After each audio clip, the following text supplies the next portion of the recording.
咲いてないの。うわー、すごい。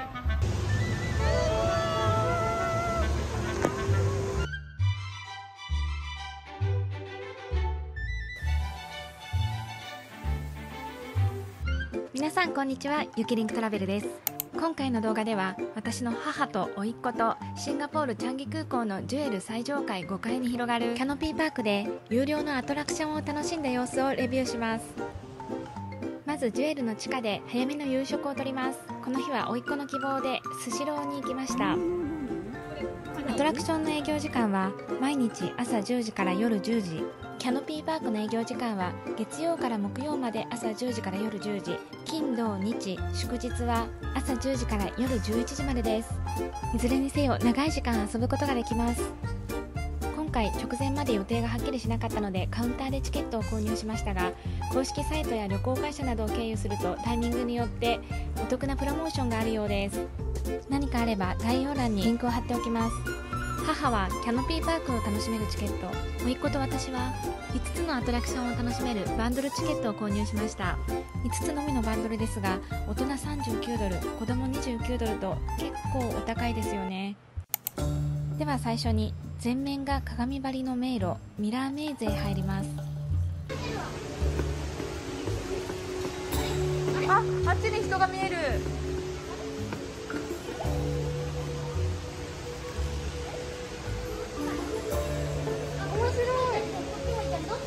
こっちでいいかなあ。でもなんか私たちが映ってる。オッケー。すごい速い、Aちゃん。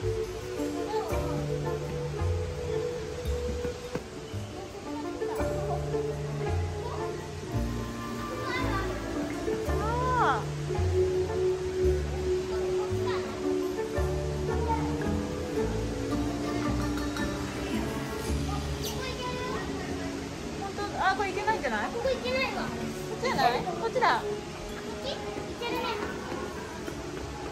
こっち行ける？ここだ。どこだ？いい。ね。おお。面白かったね。これユーズドだ。次は低木で構成されたシンガポール最大級の生垣の迷路ヘッジメイズを進んでいきます。ああ、迷路だからいろんなとこ。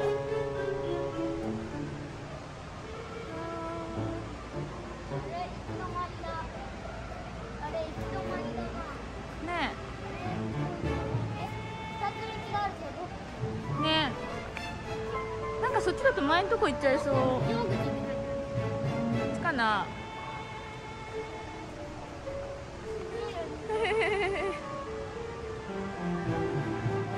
あ、こっちに行ける。さてどっち行こう。どっちがいい？こっちにしよう。うん。ね。ね。あ、行けないかも。行けないかも。あ、行けない。あ、行けない。さっきのところ。ね。あ、ここ無理だね。こっちも無理だね。こっちだ。でもこれはなんかまあただの迷路なのかな。まあただの迷路か。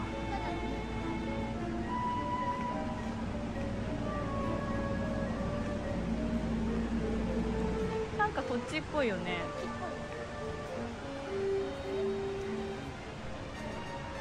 これでもう終わりなのかな。ただの迷路か。でもなんかさっき花が咲いてる。さっきのところかな。さっきここ通った？通ったかな。あ、じゃあやっぱりこっちのサイド見えてた。花。ね、見えてた道に来たんだ。おい、花咲いてないの。あれ、咲いてない。うわー、すごい。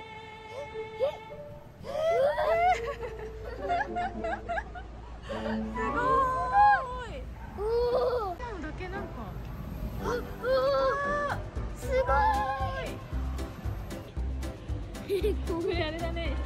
ことを察知してるんじゃない？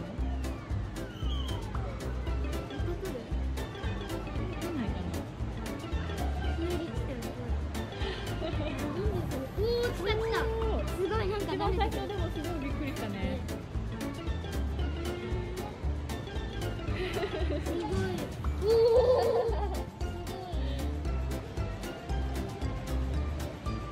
すごい。右からも右から。ボボボボボボ。よかった。これが出てくるやつ。これ最後なんだあれ多分。ね。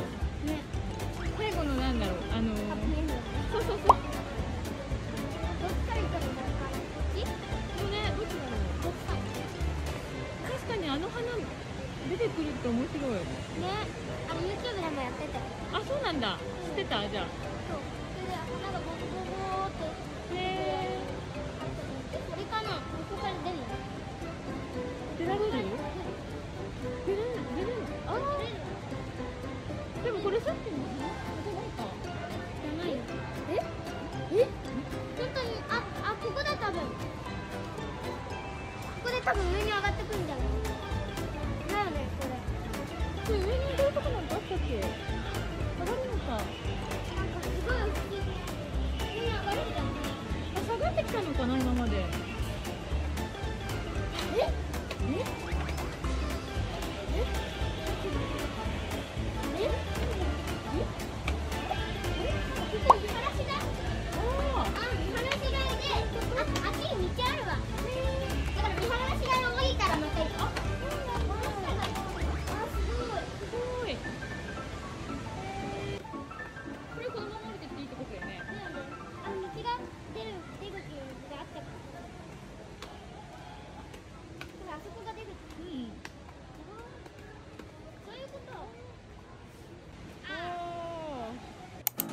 次はキャノピーパークへ入っていきましょう。パーク内では南国の植物やお花がたくさん見られます。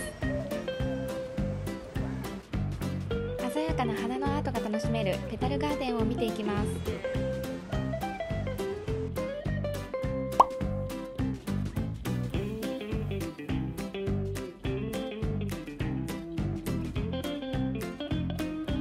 お花で作られたカラフルな動物を見るのも楽しいです。マーライオンの姿も探してみてください。このワニすごく迫力がありますよね。でもよく見ると口の中にお花が咲いていて微笑ましく思えてしまいます。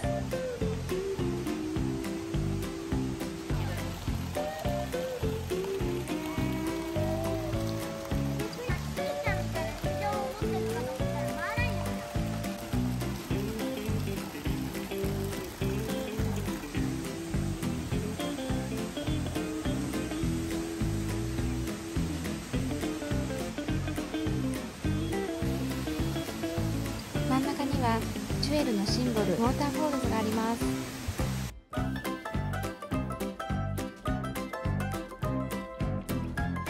次はディスカバリースライドへ行ってみます。アート作品、遊び場、展望台、さまざまな楽しみ方ができる巨大な岩のようなものです。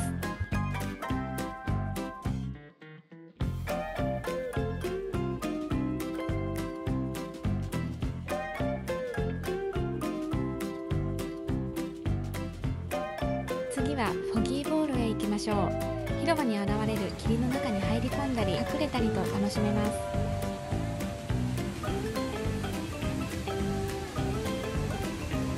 子供たちが楽しそうにフォギーと戯れています。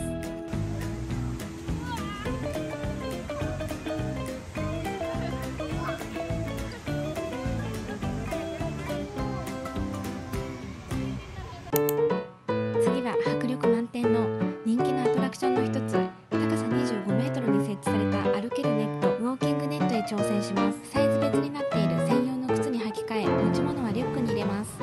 このようにぺたんこの軽い靴でネットを登って歩いたりバウンスしたりしていくのですが、これがすごく怖くてびっくりしました。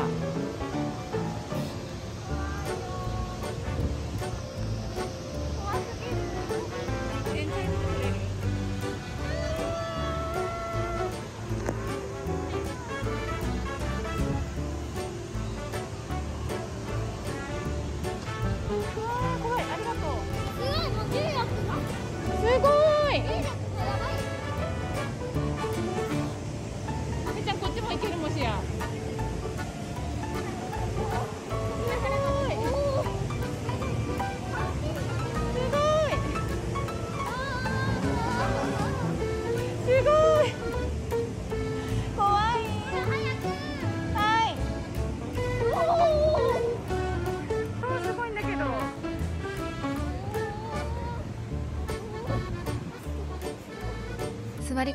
必死に撮影していましたが、もう本当に怖くなってしまって、途中でスタッフの方に迎えに来ていただいて、なんとか橋にたどり着くことができました。甥っ子とあまりの感覚の違いに驚きました。ちなみに途中から私のように怖くなってしまう人が続出するそうで、スタッフの方によると、怖くて泣き出して歩けなくなってしまう方も珍しくないようです。特に高所恐怖症ではないと思っていたのですが、このように揺れて、しかも下が見えるところだとやっぱりすごい怖いですね。今回はやりませんでしたが、ウォーキングネットの他にバウンシングのネットがあるのですが、こちらもちょっと怖そうですね。これから挑戦してみようと思っている方はぜひ無理のないように楽しんでください。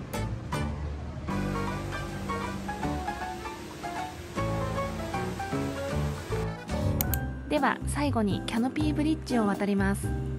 キャノピーブリッジはただの通路ではなく、再入場ができないようなので注意してください。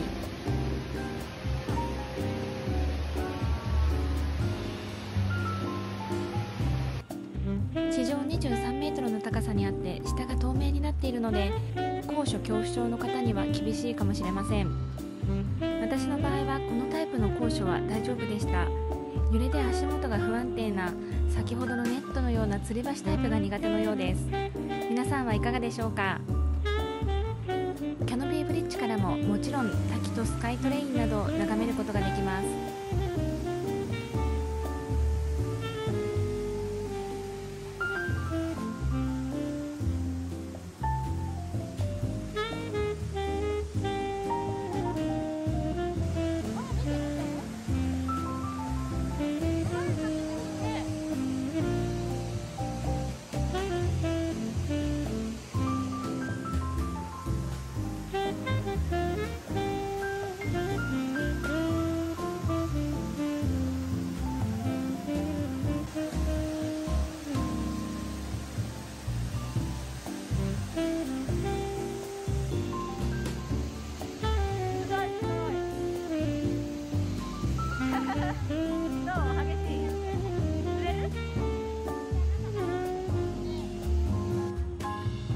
いかがでしたでしょうか。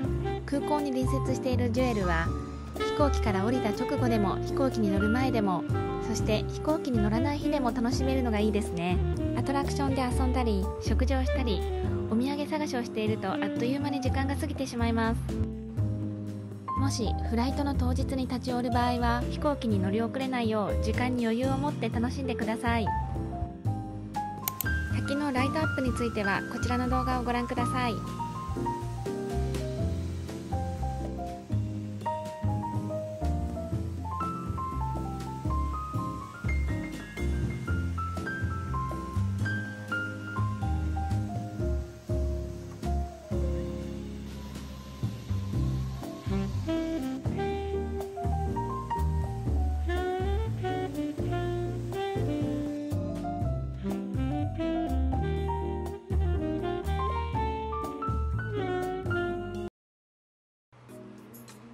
母と甥っ子が無事日本へ帰国しました。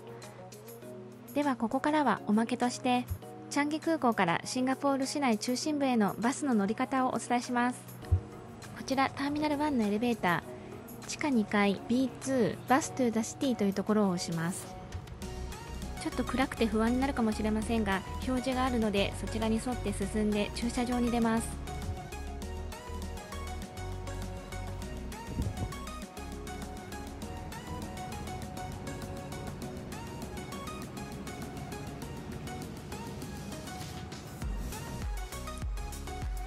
バスの番号や時刻表が書かれていて分かりやすいです。こちら36番が市内中心部に行くバスとなっています。シンガポールのバスはたくさん本数があって便利で安全で快適なので、旅行者の方にもおすすめです。ビザまたはマスターカードを乗るときと降りるときのどちらもタッチするだけで乗車できます。 Google マップを見ていれば停留所も分かりやすいので、ぜひ使いこなしてみてください。今回も最後までご視聴いただきありがとうございました。素敵な旅になりますように。